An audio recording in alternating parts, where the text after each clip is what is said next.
जी, अस्सलाम वालेकुम। उम्मीद है कि आप तमाम दोस्त खैरियत से होंगे और आज का दिन भी ट्रेडिंग के हवाले से अच्छा गुज़रा होगा। मार्केट अगेन आज जमूद का शिकार रही। सारा दिन मार्केट में कुछ ख़ास वॉल्यूम जनरेट नहीं हुए। लेकिन क्लोजिंग के वक़्त चूँकि रिज़ल्ट सीज़न भी है, जिसकी वजह से कुछ मख़सूस शेयर्स के अंदर जो है वो हमें वॉल्यूम जनरेट होता हुआ नज़र आया। लेकिन चूँकि उन शेयर्स का इंडेक्स में कुछ ख़ास वेटेज नहीं है, इसलिए हमें इंडेक्स के अंदर बहुत बेहतरी जो है वो देखने को नहीं मिली। इसके अलावा मार्केट की सूरत-ए-हाल तो ख़ैर जूँ की तूँ चल रही है। लेकिन अब रमज़ान की भी आमद-आमद है, तो रमज़ान के पहले 2 अशरे जो हैं उसमें ख़ास तौर पर मार्केट में कुछ ख़ास वॉल्यूम जनरेट नहीं होते। माज़ी में देखा गया है, बहरहाल यही प्रैक्टिस रही है। तो फिलहाल जूँ की तूँ चल रही है। पॉलिसीज़ के हवाले से भी जो है वो अब आहिस्ता-आहिस्ता चीज़ें सामने आना शुरू हो जाएँगी चंद दिनों में, जो कि बजट के अंदर जो है वो शामिल होंगी। तो फिर उसके साथ ही जो है वो मार्केट में हमें बेहतरी के आसार भी इंशाअल्लाह नज़र आना शुरू हो जाएँगे। असल में जो दोस्त परेशान हैं वो ज़्यादातर वो लोग हैं जिन्होंने 2, 4, 6 महीने पहले स्टॉक मार्केट में कदम रखा। तो उस वक़्त चूँकि अपर कैप्स भी थे, मार्केट का ट्रेंड पॉज़िटिव था, धड़ाधड़ जो थी वो मार्केट ऊपर जा रही थी। तो अब जो है वो बहुत ज़्यादा डिसअपॉइंटेड हैं। हालाँकि उनको डिसअपॉइंटेड नहीं होना चाहिए। ये मार्केट का जो साइकिल है ये इसी तरह से चल रहा है। Don't worry about that. ये इसको आप नॉर्मल लेंगे तो सूरत-ए-हाल बेहतर रहेगी। अगर आप ये कहेंगे कि जी अब मार्केट का जो है वो किस्सा ख़त्म हो गया, तो मेरा ख़्याल ऐसा नहीं है। फिर यहाँ से जब मार्केट जो है वो दोबारा से आपको बेहतरी दिखाएगी, और सिलसिला जो है वो फिर बजट के मामलात और फिर दीगर चीज़ें, डॉलर की जो है वो एडजस्टमेंट, ये भी काफ़ी चीज़ें होनी हैं। उसके बाद जिस वक़्त मार्केट जो है वो फिर चलेगी, तो फिर से लोग जो है वो हायर एंड पे आने के बाद जो है वो चीज़ों को खरीदेंगे। तो बेहतर ये है कि मार्केट को समझें, थोड़ा-सा वेट एंड वॉच करें, ताकि सूरत-ए-हाल जो है वो आपकी समझ में आ सके।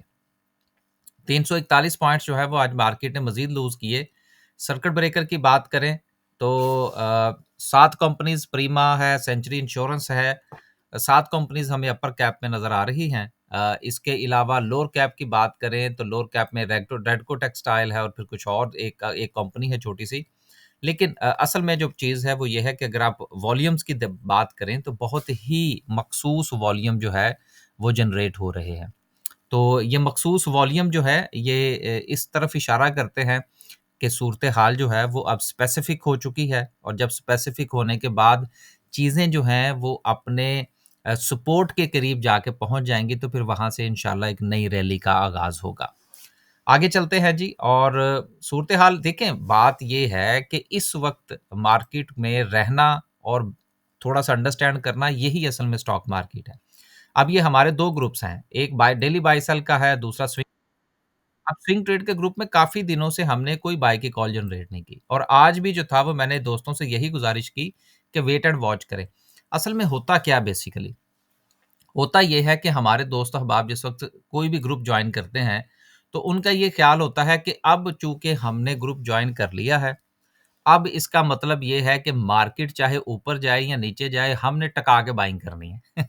तो अगर आप हमारा स्विंग का ग्रुप जॉइन करना चाहते हैं, तो ये चीज़ ज़हन में रखिएगा कि हम बाय की कॉल उसी सूरत में जनरेट करेंगे कि जब मार्केट में सिचुएशन थोड़ी-सी हमें बेहतर होती हुई नज़र आएगी। अदरवाइज़ हम आपको इंतज़ार करवाएँगे, जिस तरह से कि ये आज के मैसेज में भी आप देख सकते हैं कि मैंने जो है वो वेट एंड वॉच का कहा है और सेव योर मनी का कहा है। क्योंकि देखिए, हायर लेवल पर खरीदने की आखिर ज़रूरत ही क्या है? या मार्केट का अगर मुँह नीचे की तरफ है तो 2-4 दिन इंतज़ार कर लें। आने वाले दिनों में यही पैसा आपके काम आएगा। अगर एक शेयर आज ₹18 पर खरीदने के लिए आप जो है वो बज़िद हैं, और अगर वही शेयर आपको 13 या ₹14 पर मिल जाए, तो इसमें क्या मुज़ायका है? तो इसमें कोई मुज़ायका है? इन चीज़ों को समझने की ज़रूरत है। हमारे दोस्त डेस्परेट बहुत हो जाते हैं। तो डेस्परेट होंगे तो फिर यकीनन आप नुकसान करेंगे। इस चीज़ का नाम होता है पेशेंस। पेशेंस का मतलब ये नहीं होता कि इसके ऊपर इंशाल्लाह कभी वीडियो बनाएँगे कि पेशेंस स्टॉक मार्केट में किसको कहते हैं, कि आप हायर एंड पे खरीद लें और फिर आप इंतज़ार करें। This is not the patience. Patience mean कि आप किसी शेयर को लेवल पर आने दें और फिर खरीदें। आगे चलते हैं।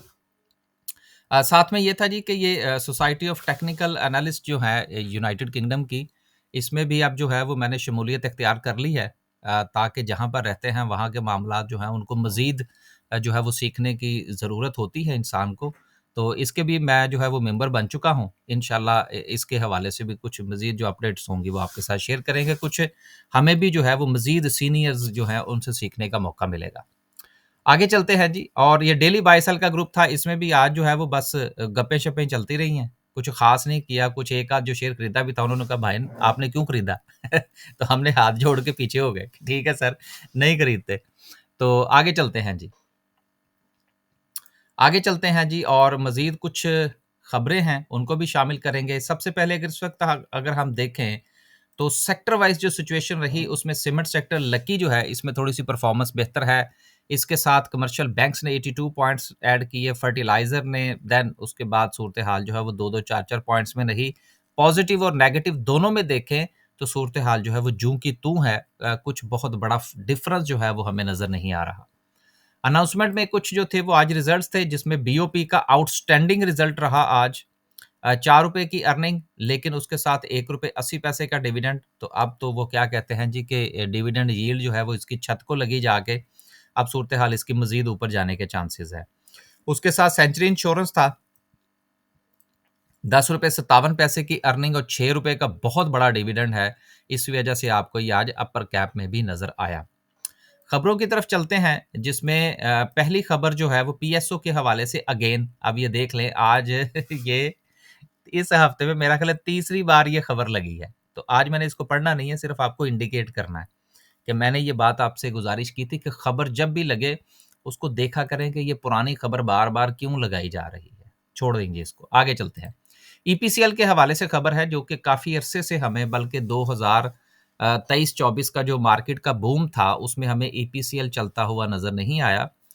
लेकिन अब इन्होंने अपनी एक और कंपनी बनाई है, एक और इन्वेस्टमेंट की है जिसमें ये पेरोक्साइड जो है वो बनाने जा रहे हैं और ये पेरोक्साइड जो होगी ये इंशाल्लाह मज़ीद इनकी प्रॉफ़िटेबिलिटी में इज़ाफ़ा करेगी। 12 अरब रुपए की इन्होंने इसमें इन्वेस्टमेंट की है और 12 अरब रुपए की इन्वेस्टमेंट जो है ये इन्होंने इंटरनेशनल फाइनेंस कॉर्पोरेशन से ली है। और उसके बाद ये कंपनी खड़ी की है। अब ये कंपनी जो है ये लोकल ज़रूरत को पूरा करेगी जिसके बाद इंशाल्लाह मुकामी तौर पर जो मामलात हैं वो यकीनन जो पेरोक्साइड के हवाले से हैं वो तो बेहतर होंगे ही। लेकिन इसके साथ-साथ एग्रो पॉलीमर और केमिकल्स की जो प्रॉफ़िटेबिलिटी है उसमें आपको इज़ाफ़ा देखने को मिलेगा चूँकि अब जो प्रॉफ़िट्स हैं वो 2 जगहों से आएगा। तो ऐसी कंपनीज़ जो कि अपने आप को आगे लेकर चलती हैं, इनको यकीनन आपकी इन्वेस्टमेंट के पोर्टफोलियो का हिस्सा होना चाहिए। किसी को रिकमेंड नहीं कर रहा, सिर्फ़ और सिर्फ़ मकसद ये होता है कमेंट पास करने का, जो कि मैं हमेशा से कहता रहता हूँ कि जो कंपनीज़ मज़ीद आगे जा रही हों, नई प्रोडक्ट्स बनाना चाह रही हों, नई कंपनीज़ इंट्रोड्यूस करवाना चाह रही हों, अपनी जो है वो प्रोडक्ट रेंज में इज़ाफ़ा करना चाह रही हों, तो ऐसी कंपनीज़ के ऊपर नज़र रखनी चाहिए। इसको हम ग्रोथ वाली कंपनीज़ कहते हैं। जो कि फ्यूचर में आपको अच्छा प्रॉफ़िट दे सकती हैं। अगली खबर जो है अगेन बिल्कुल इसके मिलती-जुलती खबर है कि रफ़ान बेज़ वाले जो हैं इन्होंने अपना ये भी कैपेसिटी जो है वो इंक्रीज़ करने जा रहे हैं। अब देखें बिल्कुल उसी तरह से जो मैं ईपीसीएल के हवाले से बात कर रहा था। अब यहाँ से 2 बातें जो है वो हमें देखने को मिलती हैं। नंबर 1 कंपनी इटसेल्फ तो ठीक है कि वो अपनी प्रोडक्शन को बढ़ाएगी, उसकी प्रॉफ़िटेबिलिटी में इज़ाफ़ा होगा। लेकिन दूसरी तरफ आप ये देखें कि अगर एक कैपेसिटी बढ़ती है, तो उस कैपेसिटी के बढ़ने से प्रोडक्ट तो ज़्यादा बनेंगी। जब ज़्यादा बनेंगी तो वो बिकेंगी कहाँ पर? अगर इकोनॉमी में जान होगी, बाइंग पावर इंक्रीज़ होगी तो प्रोडक्ट्स बिकेंगी ना। तो ये जो इस किस्म की छोटी-छोटी सी न्यूज़ होती हैं जिसमें कंपनीज़ अपना जो है वो बेस बढ़ा रही होती हैं, यहाँ से ये पता चलता है कि इकोनॉमी के अंदर भी रिवाइवल के चांसेज़ हैं।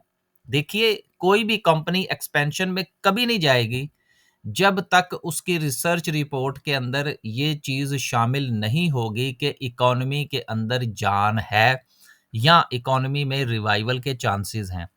क्योंकि देखिए पैसा डुबोना तो नहीं होता ना कंपनीज़ ने। गो के रिस्क अपनी जगह पर मौजूद होता है, लेकिन स्टडीज़ पूरी होती हैं। तो यहाँ से 2 मतलब निकलते हैं। नंबर 1 कंपनी इटसेल्फ जो है वो आगे बढ़ना चाह रही है। नंबर 2 हमारी इकोनॉमी में भी रिवाइवल के चांसेज़ हैं। आगे चलते हैं।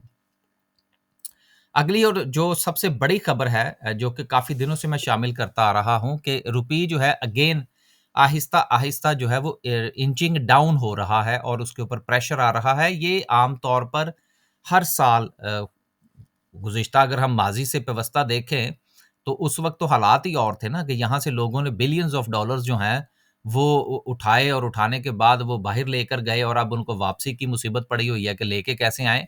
ये बहरहाल एक मौज़ू अलग से है। लेकिन इस वक़्त सिचुएशन ये है कि हर साल अगर कोई ड्रामाई तौर पर डॉलर के अंदर कोई तब्दीली ना हो, तो इसके बावजूद भी सिचुएशन इस तरफ जाती है कि जो बजट की हमने कैलकुलेशन करना होती है, उसमें हम रुपये को एडजस्ट करते हैं।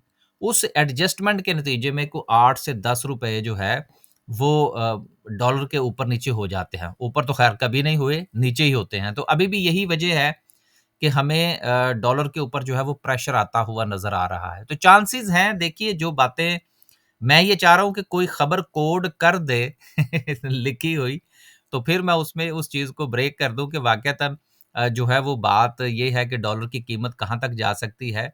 बहरहाल 80 200 जो 80 रुपीज़ के ऊपर की जो बातें हैं वो हो रही है 280 के ऊपर की जो बजट की कैलकुलेशन के हवाले से है। एग्ज़ैक्ट फ़िगर मैं इसलिए कोड नहीं कर रहा कि वो एक पैनिक जनरेट करने वाली बात होगी, जिसका कम से कम मैं तो हिस्सा नहीं बनना चाहता। यकीनन कोई अगर खबर लिख दे, तो मैं लिखी हुई खबर को पढ़ के उसको जो है वो यकू यग सॉरी ज़रूर जो है वो सेकंड कर दूँगा। तो बहरहाल ₹280 से ऊपर की बातें हो रही हैं बजट की कैलकुलेशन के हवाले से। अब चलते हैं आगे और अगली खबर जो है वो वर्ल्ड बैंक के हवाले से है कि जिसमें वर्ल्ड बैंक का एक मिशन जो है वो पाकिस्तान आ रहा है, डायरेक्टर्स पाकिस्तान आ रहे हैं 20 साल के बाद। अब देखिए पिछले दिनों हमने एक खबर पढ़ी थी और उस खबर का डायरेक्टली ताल्लुक आईएमएफ के साथ था और आईएमएफ ने ये कहा था कि जितना पैसा आपके पास आएगा, जो आप आगे डेवलपमेंट बजट जो है, कोई भी प्रोजेक्ट के हवाले से जो बजट होगा, वो पूरी तरह से उसको हम जो है वो ऑनलाइन चेक कर सकेंगे, यानी कि वो एक्सेसिबल होना चाहिए। ये ऐसी 2-3 चीज़ें हैं जो कि मैंने लास्ट वीडियो में भी कहा था कि जो हमारे लिए बेहतर हैं। अब बेसिकली वर्ल्ड बैंक का पाकिस्तान के साथ फड्डा क्या है? फड्डा ये है कि बहुत सारे प्रोजेक्ट्स जो कि वर्ल्ड बैंक से अप्रूव हुए, अप्रूव होने के बाद वहाँ से फंड्स जनरेट हुए, फंड्स मिले, लेकिन वो फंड्स इस्तेमाल हुए बगैर वापस चले गए। तो इस तरह से जो जो प्रोजेक्ट्स पाकिस्तान में लगने थे वो ना लग सके। ये नाअहलियाँ थी गुज़िश्ता हुकूमतों की, उसमें सारे ही शामिल हैं। इसलिए इसमें ये ना कहिएगा कि जो वो फलाँ शामिल है और फलाँ शामिल नहीं है, बल्कि जिनके हवाले से आप बहुत ज़्यादा सोचते हैं वो इसमें सबसे ज़्यादा जो है वो मुलव्विस पाए गए हैं प्रोजेक्ट्स के हवाले से, डिलीवरिंग के हवाले से। बहरहाल वो मौज़ू नहीं है। मौज़ू ये है कि अब इंशाअल्लाह जब ये मामला इस तरफ निकलेगा जितना भी फंड्स होंगे वो एक्यूरेट इस्तेमाल होंगे, ऑन टाइम होंगे और फिर उनको ट्रैक किया जा सकेगा। तो इस हवाले से मैं ये समझता हूँ कि वर्ल्ड बैंक की तरफ से 20 साल के बाद पाकिस्तान में आना और मज़ीद प्रोजेक्ट्स के लिए बातचीत का होना ये एक अच्छा साइन है। इससे हमारे जो रिज़र्व्स हैं उनके ऊपर भी पॉज़िटिव इम्पैक्ट आएगा और हमारी इकॉनमी के ऊपर भी इसका मुस्बत असर पड़ेगा। और ये सारी खबरें पढ़ने का मकसद क्या होता है कि इसका स्टॉक मार्केट के ऊपर भी पॉजिटिव इम्पैक्ट आएगा। आखिर में डिस्कस करते हैं जी आज की कैंडल को। कैंडल को डिस्कस करने के लिए पहले ज़रा इसके हम चार्ट पे चलते हैं और वहाँ पर देखने की कोशिश करते हैं कि मार्केट क्या कहती है। अगेन हमारी ट्रेंड लाइन और हमारी जो सपोर्ट एंड रेजिस्टेंस की लाइन है वो सेम है। हम उसी जो है वो ज़ोन्स को फ़ॉलो कर रहे हैं।